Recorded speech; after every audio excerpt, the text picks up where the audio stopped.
దేవుని ఘనమైన నామమునకు స్తోత్రములు. ఈ వాగ్దానం వింటున్న మీకందరికీ మన ప్రభువును ప్రియ రక్షకుడైన యేసుక్రీస్తు నామములో శుభములు, మా హృదయపూర్వకమైన వందనములు తెలియచేస్తున్నాం. ఈరోజు దేవుని వాగ్దానం నిర్గమాకాండం 33వ అధ్యాయము 14వ వచనం. నా సన్నిధి నీకు తోడుగా వచ్చును, నేను నీకు విశ్రాంతి కలుగ చేసేదను. ఈ మంచి వాగ్దానం మన మంచి దేవుడు మనందరి పట్ల నెరవేర్చునుగాక. ఆమేన్.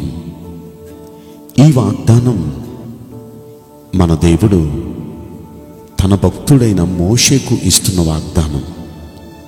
మోషేకి ఈ వాగ్దానం ఇవ్వటానికి గల కారణం ఏంటంటే, మోషే ఒక ప్రార్థన చేస్తాడు. ఆ ప్రార్థనకు ముందు దేవుడు మోషేతో అన్నాడు, ఈ ప్రజలైన ఇశ్రాయేలుని తీసుకుని నువ్వు వెళ్ళు, అయితే నేను మీతో రాను. ఎందుకు రానంటే, వీరు లోబడనొల్లని ప్రజలు కనుక నేను వీళ్ళతో రాను.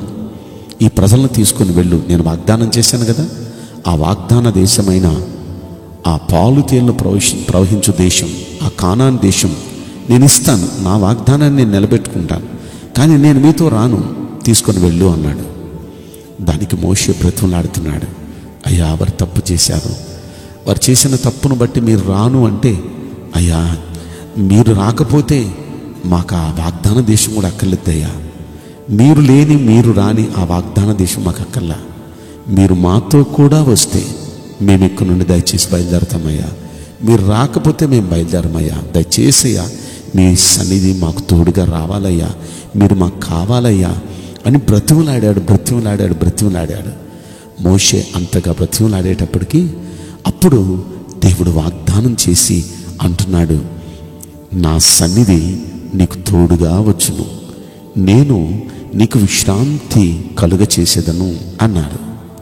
ప్రియ దైవజనాంగమా, దేవుని సన్నిధిని ఆ రోజు మోషే అలా అడగబట్టి దేవుని సన్నిధి ఇశ్రాయేలీయులకి తోడుగా వెళ్ళింది. ఇశ్రాయేలీయులకి దేవుని సన్నిధి తోడుగా ఉండబట్టి వారి కళ్ళ ముందు ఎన్ని కార్యాలండి. ప్రతిరోజు సమస్య వారికి, కానీ ప్రతి సమస్యను ఆయన అద్భుతంగా చేస్తూ వెళ్ళారు. ప్రతిరోజు వారికి రకరకాల చికాకులు, రకరకాల లోటులు, రకరకాల శత్రుభీతి, రకరకాల భయంకరమైన పరిస్థితులు ప్రతిరోజు. అయితే ప్రతిరోజు ఆయన వారితో కూడా ఉండబట్టి అద్భుతాలు చేస్తూ ఆ సమస్యను అద్భుతంగా మారుస్తూ నోటి నిండా నవ్విస్తూ గంతులు వేసే సంతోషం దేవుడు వారికి ఇస్తూ వచ్చారు. ఈ రోజున మన జీవితంలో కూడా ఇప్పటి వరకు మనకేం జరిగిందో మనకి తెలుసు, కానీ ఇక మీదట మరు క్షణంలో ఏం జరగబోతుందో కూడా మనకు తెలియదు. ఈ తర్వాత రోజు పరిస్థితి మనలో ఎవరికీ తెలియదు. ఎలా ఉంటుందో ఏమో, ఒక భయకంపితమైన వాతావరణం, అనేక సమస్యలు, అనేక ఛాలెంజెస్ ఇప్పటి వరకు మన జీవితంలో మనం ఎదురు చూస్తూ వచ్చాం. ఇక మీదట పరిస్థితి ఎలా ఉంటుందో కూడా తెలియని పరిస్థితుల్లో ఉన్నాం. అయితే ఈ పరిస్థితుల్లో మోషే భక్తుడు అడిగినట్లుగా మనం కూడా అడగటం అది ఎంతైనా మనకి చాలా మేలు. మోషే భక్తుడు బతిమాలాడు, మీ సన్నిధి దయచేసి మాకు రావాలయ్యా, మాకు కావాలయ్యా, మాకు తోడుగా మీరు రావాలయ్యా అని ఆయన బ్రతిమలా అన్నట్టు మనం కూడా యేసయ్యను బ్రతిమలాడగలిగితే ఖచ్చితంగా ఆయన సన్నిధి మనకు తోడుగా వస్తుంది.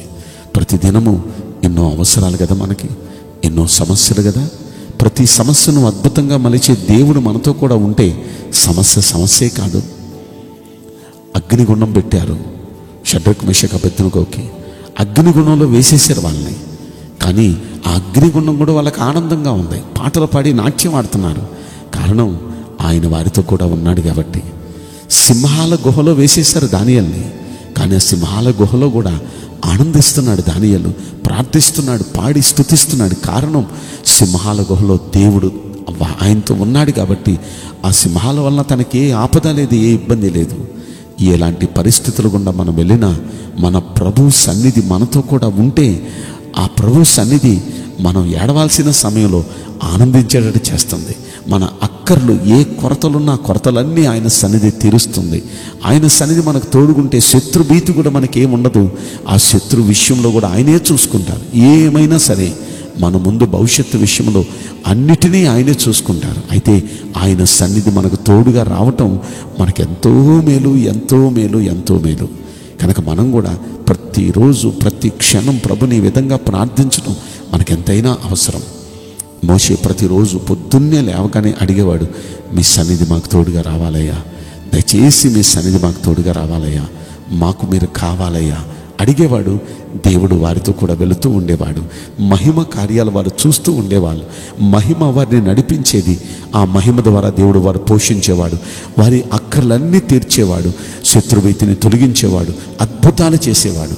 ఈ రోజున ఆయన సన్నిధి మనకు తోడుగా వస్తే మనల్ని నడిపిస్తాడు, మన అక్కర్లన్నీ తీరుస్తాడు, మన సమస్యలన్నిటికీ పరిష్కారం ఇస్తాడు, మన భయాలన్నీ దూరపరుస్తాడు, అన్ని రీతిలో మనకు ఆయన మేలు చేస్తాడు. కనుక ఆయన సన్నిధి కావాలని అడుగుదామా?